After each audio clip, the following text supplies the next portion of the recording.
Hi, my name's Samantha Villagomez, and I'm doing my third book talk on adult literature, and it's focusing on humor. The first two book talks I did, I thought had some really heavy subject matter, so I thought it would be better if I did something a little bit lighter, especially since it's nearing the end of the quarter, and we might need something to help us laugh a little bit. The first book I'm going to talk about is called Helen and Troy's Epic World Quest by A. Martinez. Poor Helen. Years and years ago, her family was cursed by a god with Minotaurism. Helen has a full-blown case of Minotaurism, which means she is a Minotaur with the head of a bull and the body of a woman, and she is completely covered with fur. She is 17 years old and has never been kissed.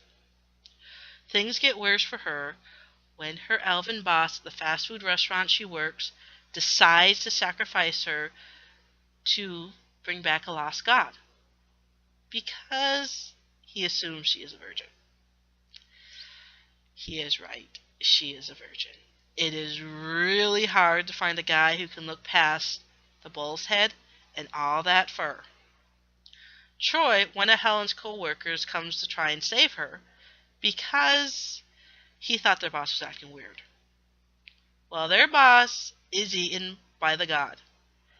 And unfortunately for both Helen and Troy, that god tasks them with a quest to find objects that'll bring him back from where he was sent. Now Helen and Troy have to go on a road quest to find those items and bring him back. They are helped on their quest by the National Question Bureau. This was founded because there's a lot of gods going around giving a lot of heroes quests, and it's just easier to keep track of the quests and items that they might need. Helen doesn't trust the Bureau, especially since they're not telling them what will happen when the god is brought back. They have a big red mark on their back because the other gods do not want to see this god come back. So they are hunting for Helen and Troy and sending whoever they can after them. And if Helen and Troy decide not to do their quest, well, let's just say that death will be the least of their punishment. Will Helen and Troy survive their quest? And what will happen when that god comes back? Find that out by reading Helen and Troy's Epic World Quest. Now the next book I'm going to talk about is called Good Omens, or The Nice and Accurate Prophecies of Agnes Witch by Terry Pratchett and Neil Gaiman.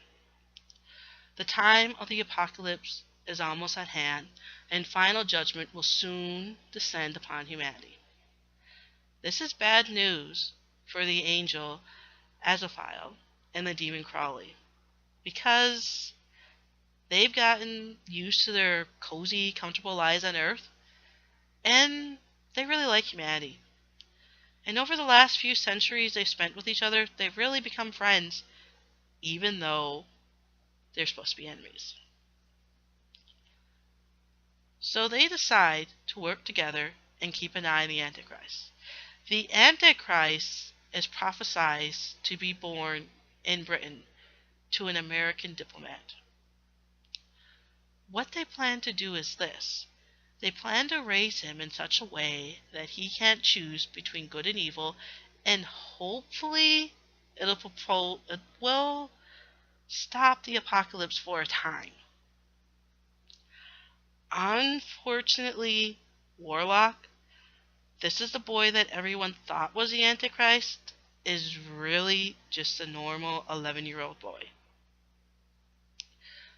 The night that Crowley brought the Antichrist to the hospital, the satanic nuns who were supposed to exchange the babies, they made a mix-up, and they gave him to a nice, normal English couple. The real Antichrist is a boy named Adam Young, and he has no idea that he is really the Antichrist. He has been living a nice, quiet, normal life with his parents. Now the race is on to find the real Antichrist. Azophile, Crawley, 2 witch hunters, and the descendant of Agnes Nutter, a prophetess from the 16th century, are all trying to find him before hell does. The 4 horsemen of the apocalypse are on Earth, and they are preparing for their final ride to end this world. Who will find the Antichrist first? And will the world really end, or can it be saved? Find that out by reading Good Omens. The third book I'm going to read is a graphic novel. The series is called Bone. And this is Bone 1, Bone Out of Boneville, by Jeff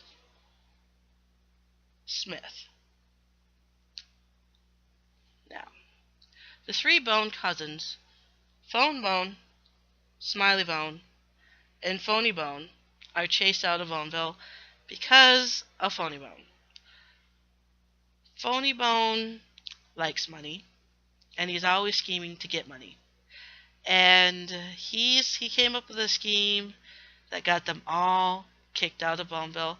Now, they're lost in the desert, wandering around, and on the run. They're soon separated by a plague of locusts.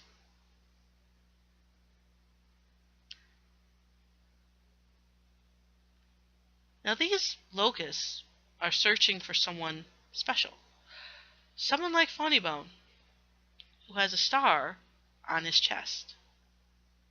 Phone Bone, separated from his cousins, tries to find them.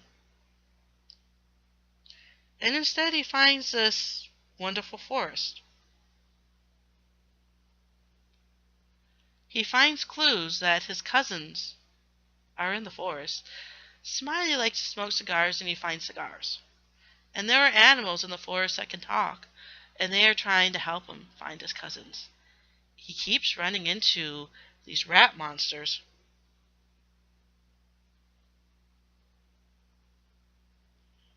Now, these rat monsters are rather dumb, which is actually good for him, because they want to eat him. They keep arguing over whether they should just eat him raw, or they should turn him into a quiche, because one of them really likes quiches for some reason.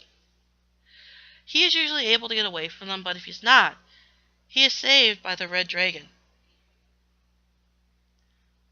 Now, the red dragon helps him out sometimes, or just annoys him other times. No one really believes that there is a red dragon. They think he's making it up. Will Phone Bone ever find his cousins? Will anyone really believe him about the dragons? And why are the locusts interested in Phony Bone?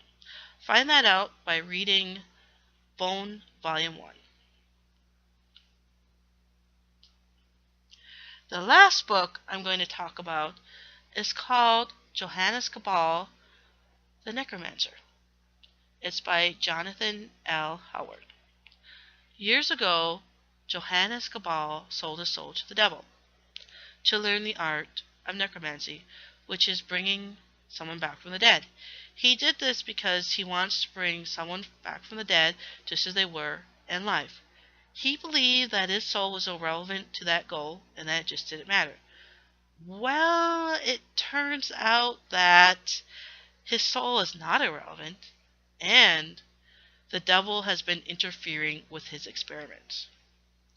Avatars of the devil keep bothering him and annoying him while he's trying to do his work.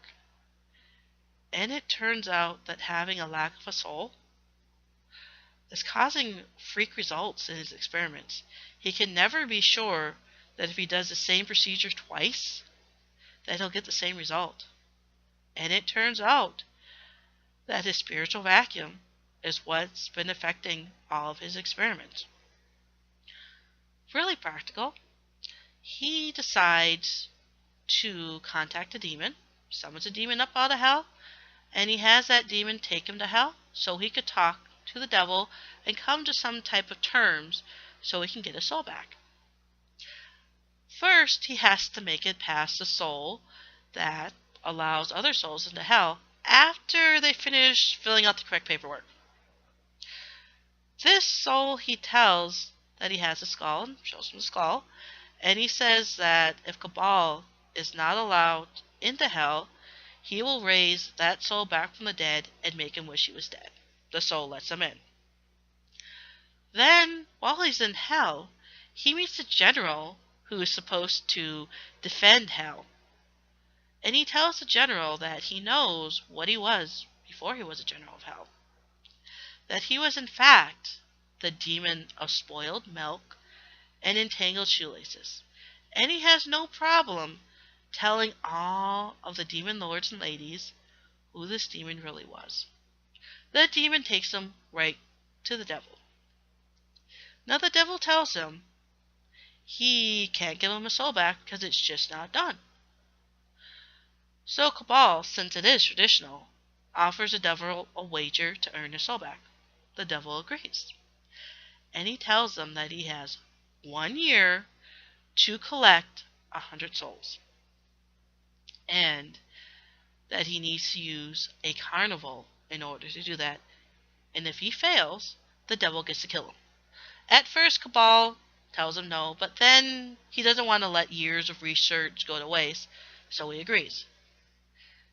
The most practical and humorous necromancer on Earth has just agreed to try and charm 100 people into selling him their souls. And he doesn't really understand the point of a carnival. He doesn't understand why people would want to waste their money or their time going to them.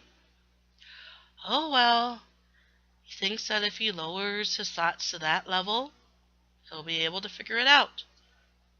Now, can Cabal endure a year of having to run an evil carnival without going homicidal?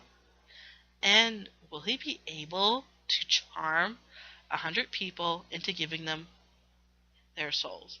Find that out by reading Johannes Cabal, the Necromancer.